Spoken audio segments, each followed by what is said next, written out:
찬송하시겠습니다. 315장 찬송.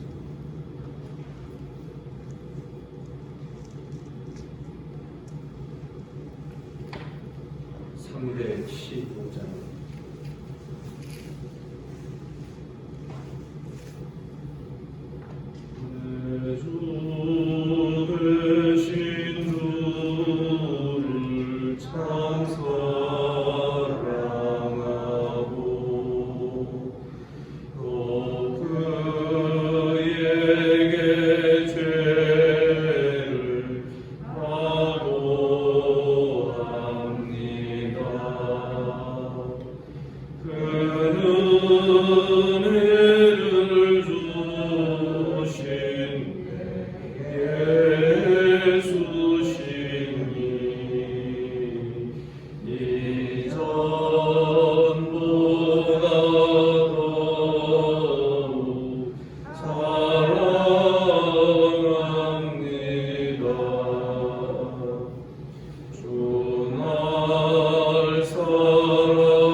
사도신경으로 신앙 고백드립니다.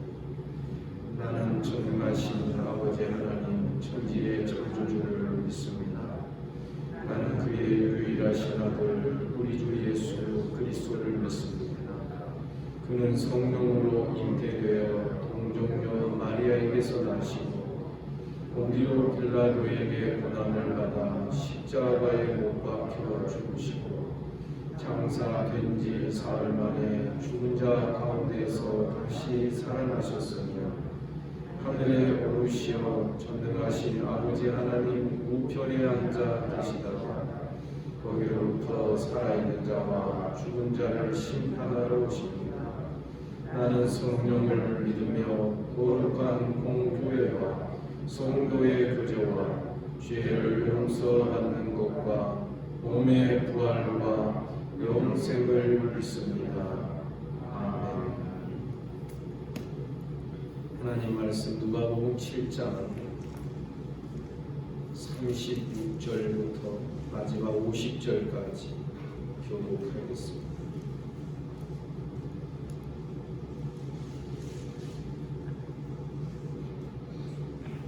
7장 36절입니다. 한 바리새인이 예수께 자기와 함께 잡수시기를 청하니 이에 바리새인의 집에 들어가 앉으셨을 때 그 동네에 죄를 지은 자가 있어 예수께서 바리새인의 집에 앉으시거늘 한 사람은 그가 가지고 와서 예수의 뒤로 그 발 곁에 서서 울며 눈물로 그 발을 적시고 자기 머리털로 닦고 그 발에 입 맞추고 향유를 부으니 예수를 청한 바리새인이 그것을 보고 말하되 이 사람이 만일 자라면 자기를 만지는 자가 어떠한 자 서로 주인들을 예수께서 대답하여 이르시되 시몬아 내가 네게 이를 말이 있다 하시니 그가 이르되 선생님 말씀하소서.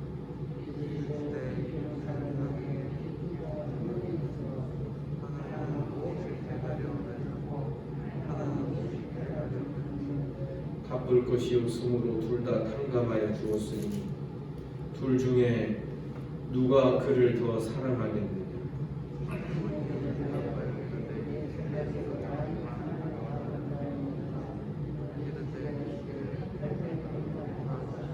그 여자를 돌아보시며 시온에게 이르시되 이 여자를 보느냐.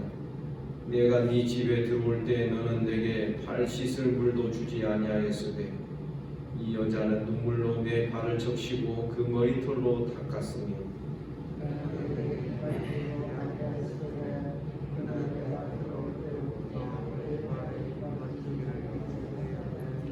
너는 내 머리에 감람류도 붓지 아니하였으되 그는 향유를 내 발에 부었느니라.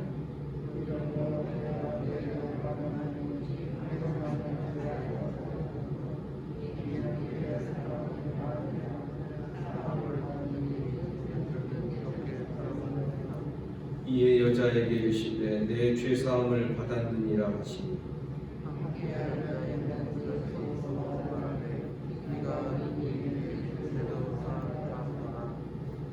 다 같이 예수께서 여자에게 이르시되 내 믿음이 너를 구원하였으니 평안히 가라 하시니라.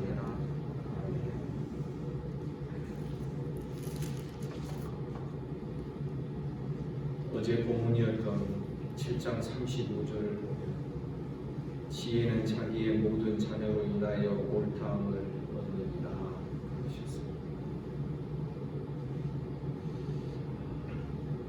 또다시 어제 본문을 다시 설명드릴 필요는 없겠고요. 우리는 이 구절이 그대로 오늘 사건과 연결이 된다는 것을 발견해야 합니다. 지혜가 자기 모든 자녀로 인하여 옳다함을 얻느니라 했을 때 여기에 지혜, 그 지혜는 인자를 뜻하기도 하고 또한 요한과 인자를 보내신 하나님의 지혜를 의미한다라고 어제 설명을 드렸습니다. 그렇다면 문제는 지혜가 자기의 모든 자녀로 인하여 옳다함을 얻는다 했을 때 여기에 그러면 그의 자녀들 어떤 자가 그의 자녀들인가 하는 그 질문이 의문점이 생길 수 있습니다. 오늘 본문의 말씀은 하나님의 자녀, 예수 그리스도의 자녀에 대한 설명이라고 지금 말씀드리고자 하는 것입니다. 어떤 자가 하나님의 자녀입니까? 그 당시 하나님과 가장 가까이 있고 모든 사람의 존경을 받는 바리새인 율법사들, 결국은 그들은 하나님의 자녀가 아니다라는 것입니다. 오히려 저들이 멸시하고 저들이 하찮게 보았던 죄 많은 한 여인이 주님에 의하여서 자녀로 인정받는 것을 우리는 오늘 본문에서 볼 수 있는 것입니다. 시몬이라고 하는 한 바리새인이 예수께 자기와 함께 잡수시기를 청했다고 했습니다. 무엇 때문에 청하였는지는 그 이유와 원인이 밝혀지지 않고 있습니다. 그런데 그 집에 들어가서 식사 대용으로 비스듬히 이렇게 앉으시면서 또 누우셨을 때, 기대어 계실 때 37절 그 동네에 죄를 지은 한 여자가 있어 예수께서 바리새인의 집에 앉아 계심을 알고 향유 담은 옥합을 가지고 왔습니다. 이 여인이 바리새인의 집에 들어오는 것조차도 이것은 엄청난 모험인 것입니다. 무모한 짓을 하고 있다라고 보여질 수도 있는 그런 상황인 것입니다. 그러나 그 모든 과정을 성경은 자세히 밝히고 있지는 않습니다. 이 여인이 예수의 뒤로 그 발 곁에 서서 울며 눈물로 그 발을 적시고 자기 머리털로 닦고 그 발에 입 맞추고 향유를 부었습니다. 향유를 담은 옥합을 깨뜨렸겠지.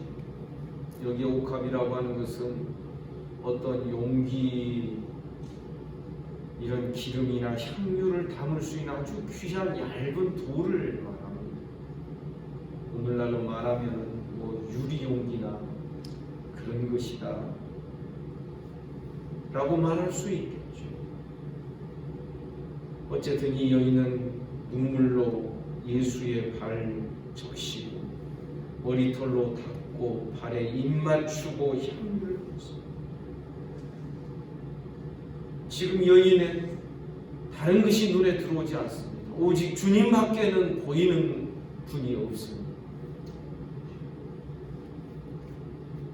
39절에 보면 예수를 청한 이 시몬 바리새인은 그것을 보고 마음에 이릅니다. 이 사람이 만일 선지자라면 자기를 만지는 이 여자가 누구며 어떠한 죄인인 줄 알았을 것이다. 쉽게 말하면 지금 바리새인은 죄인인 이 여자를 만지거나 접촉을 하는 그 자체가 부정한 일이다라는 것을 염두에 두고 지금 이 생각을 하고 있는 것입니다. 예수께서 그것을 아셨습니다.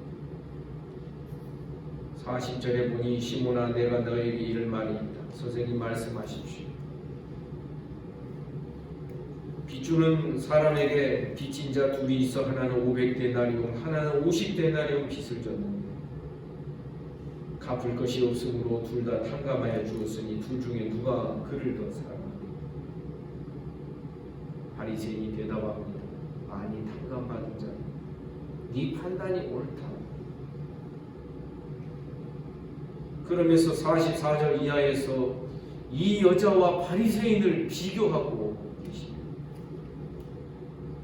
시몬에게 말합니다. 이 여자를 보느냐? 내가 네 집에 들어올 때 너는 내게 발 씻을 물도 주지 아니하였으니 이 여자는 눈물로 내 발을 적시고 그 머리털로 닦았고 너는 내게 입 맞추지 아니하였으되 그는 내가 들어올 때로부터 내 발에 입 맞추기를 그치지 아니하였으니 너는 내 머리에 감람유도 붓지 아니하였으되 그는 향유를 내 발에 부었니.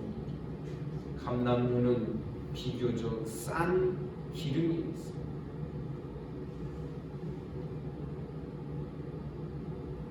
내 발에 내 머리에다가 그런 그 감람유도 붓지 아니하였지. 그 여인은 향유를 내 발에 부었다. 그러면서 47절 주님 말씀하십니다. 이러므로 내가 너에게 말하노니 그의 많은 죄가 사하여졌다. 그의 사랑함이 많으니라. 사함을 받은 일이 적은 자는 적게 사랑합니다. 여러분, 사람 따라 어떤 사람은 많이 사함받고 많이 탕감받고 적게 탕감받고가 있겠습니까? 모두가 다 죄와 허물로 죽은 자들 아닙니까? 그런데 문제는 뭐냐면 본인들이 느끼기에 나는 나의 죄를 엄청나게 큰 죄를 내가 탕감받았다고 느끼는 사람이 있는가 하면 어떤 사람은 나는 저 사람보다는 조금 괜찮은 사람이니까 나는 저 사람보다는 적게 탕감받았다. 여러분 요즘 날씨 기온을 말할 때 영하 몇 도인데 체감 기온은 그보다도 더 어떻습니까? 뭐 이렇게 날씨 리포터 하는 것을 우리가 들을 수 있지 않습니까? 죄 용서함을 받은 것에 대한 자기 체감도가 결국은 주님에 대한 태도를 결정짓는다라고 우리는 오늘 본문에서 말할 수 있는 것입니다. 사랑하는 여러분, 우리가 조금 신앙생활하고요, 조금 괜찮게 그렇게 신앙생활 하다 보고 인간의 부패한 본성 속에는 자기도 모르는 사이에 다른 사람과 자기를 비교하기 시작을 하면서 나는 저 사람보다는 적게 죄사함 받고 이런 식으로 다른 사람과 자기를 비교하는 이런 습성이 우리 사람의 마음속에 있어요. 어떤 사람에게는 직분이 자랑이 되고 어떤 사람에게는 신앙의 연수가 자랑이 되고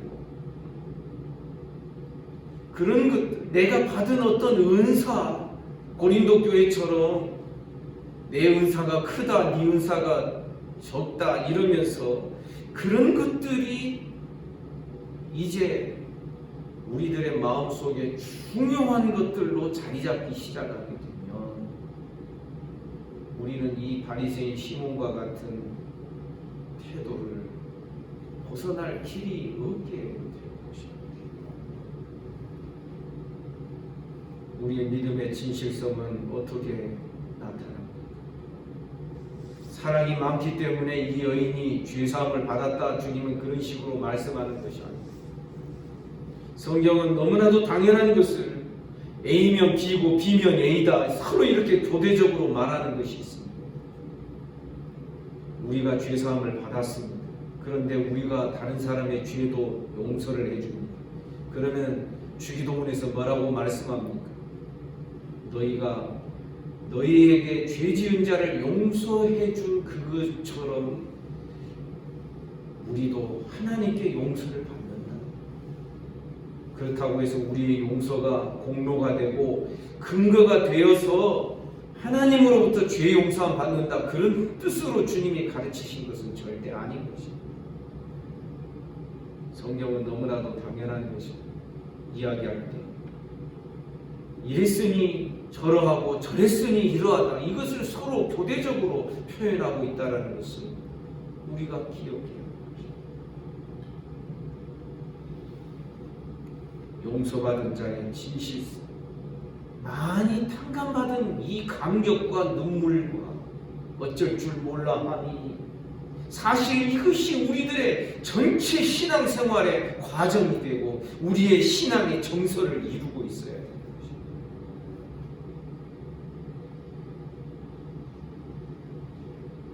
이 여인에 대하여 주님이 말씀하십니다. 48절, 이 여자에게 이르시되 네 죄사함을 받았다. 지금 이 행위로 말미암아 죄사함 받았다라는 그런 뜻이 아니라는 것이죠. 주님의 이 말씀은 네가 죄사함 받은 것이 정말 진실된 것이구나, 진정 네가 죄사함을 받은 자의 그런 모습과 그런 삶을, 그런 태도를 주님께 보이고 있다. 이렇게 주님은 선언해 주신 것입니다. 그러나 그런 와중에도 머리 굴리는 사람들이 있었습니다. 49절, 함께 앉아있는 자들이 속으로 말하되 이가 누구에게 죄도 사하는가. 그저 예수님을 내 죄 사함 받게 해주시고 나의 죄를 사해 주시는 그런 분으로 여기지 아니하고 예수님의 존재에 대하여 그분이 어떤 분이신가에 대한 의문점을 제기하는 것입니다. 쉽게 말하면 네 죄사함을 받았느니라 이렇게 말씀하시는 이것이 부당하다고 그 같이 함께 앉아있는 자들은 그런 생각을 했다는 것입니다. 더 나아가서 주님은 주변에서 속으로 생각하는 사람들의 염장을 지르는 말씀을 마지막으로 던지십니다. 네 믿음이 너를 구원하였으니 평안히 가라. 죄사함을 받았느니라. 더 지나서 내 믿음이 너를 구원하였다. 네가 진짜 구원받는 믿음의 사람이구나. 그것을 확인시켜 주시는 거죠. 그러니 제가 처음에 드렸던 말씀으로 다시 돌아옵니다. 지혜는 자기의 모든 자녀로 인하여 옳다함을 얻느니라. 35절에 이어지는 이 사건. 어떤 자가 하나님의 진정한 자녀인가? 어떤 자가 예수의 자녀인가? 어떤 자가 하나님의 나라의 진정한 백성인가? 그것을 바리새인 시몬과 이 여인의 대조를 통하여서 우리에게 극명하게 보여준다는 것입니다. 사랑하는 여러분, 우리는 이 여인처럼 주님께 집중하는 신앙이 되기를 간절히 소원합니다. 여러분, 바리새인 시몬은 주변적인 것을 살피고 주변적인 것을 집중하느라고 주님을 제대로 몰랐어요. 우리 곧잘 그럴 수 있습니다. 저처럼 설교도 하고 목회도 하고 기도도 하고 그러는데 성경 연구는 하는데 어떤 의미에서 이 성경 연구를 통하여서 주님께로 더 나아가고 주님을 사랑하는 자리로 나아가야 돼요. 그러지 못할 수도 있는 것입니다. 우리 성도들도 마찬가지. 직분도 받았습니다. 오래도록 몇십 년 신앙생활했습니다. 어떤 성도는 모태신앙 몇 대가 예수 믿는 그런 집안입니다.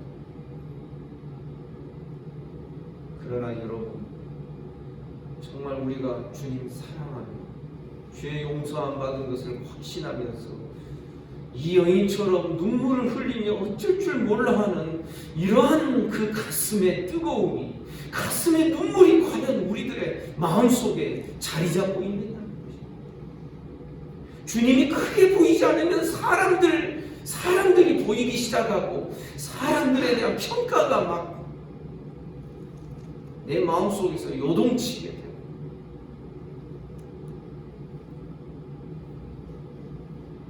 우리가 그럴 수 있는 자들이라 하는 것을 우리가 기억해야 하는 것입니다. 주님께 집중하고 주님 사랑하는 신앙으로 나아가기를 주님의 이름으로 축복합니다. 거꾸로 말하면 50절부터 시작해서 거꾸로 이야기합니다. 구원받는 믿음이 어떤 것인가? 48절에 보면 죄사함을 받는 믿음입니다. 그것이 47절에 보면, 아니 46절, 45절 그 앞에 사건을 보면 죄사함을 받는 믿음은 어떤 것인가? 주님 사랑하는 신앙. 여러분 믿습니까? 우리는 교회 생활하면서 자꾸만 이 사람들이 더 눈에 들어오고 사람들이 더 중요하게 판단되고 여겨집니다. 이러한 함정에 빠지기 쉬운 자들이 라는 것을 우리가 알아야 되는 것입니다. 주님을 더 사랑하기를 원합니다.